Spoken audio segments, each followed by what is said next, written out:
Now, if we move into this work, into this body that you created, called the MELI, the DNA principles, could you talk a little bit about that?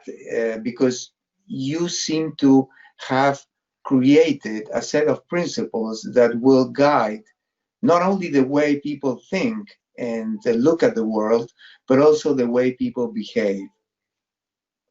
Yeah. And let me talk about, if you allow me to, about process and outcome, no? Because I think they are both critical in this. And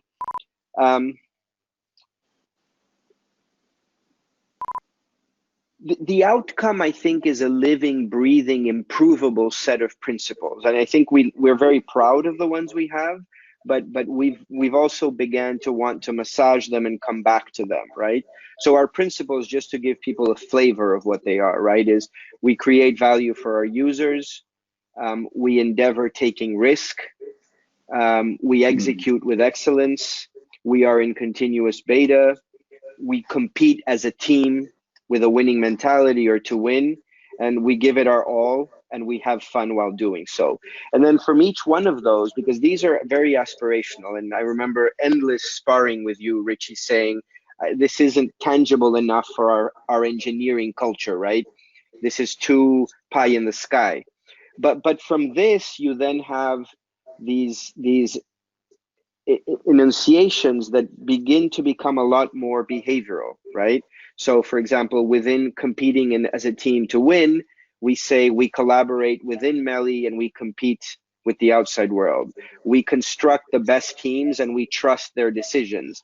And as you move down this line, you really begin to have almost a guidebook of what our expectations for how our people behave and how they execute are. So that's the outcome. But what I meant to say, that the outcome is perhaps the least interesting of the two pieces, is because the outcome is mutating and it's changing, as is your culture and as are your strategic and business needs at different points in time, right? And let's never forget that the sole reason to do this is to improve strategy and improve execution.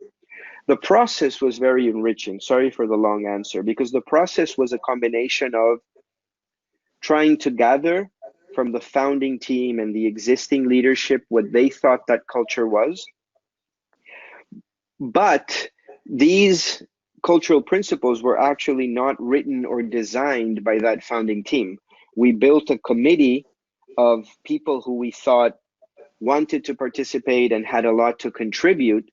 And actually the founding team, I think Richie said, you guys are not allowed to participate in a lot of the initial work, because we really want to see where the pain points are, what everyone else is saying in the organization. Right. And so this was built by a team that didn't include the senior leadership. Obviously, then the senior leadership was brought in, and in a joint effort, all of this was constructed, which was an incredibly enriching process. And I think in that process itself, this is my last thought, was the initial moment where the founders and the CEO and the C-level were honoring those cultural principles by saying, this is not something we are going to give you, this is something you are going to build as an organization, and then we will all share in these principles.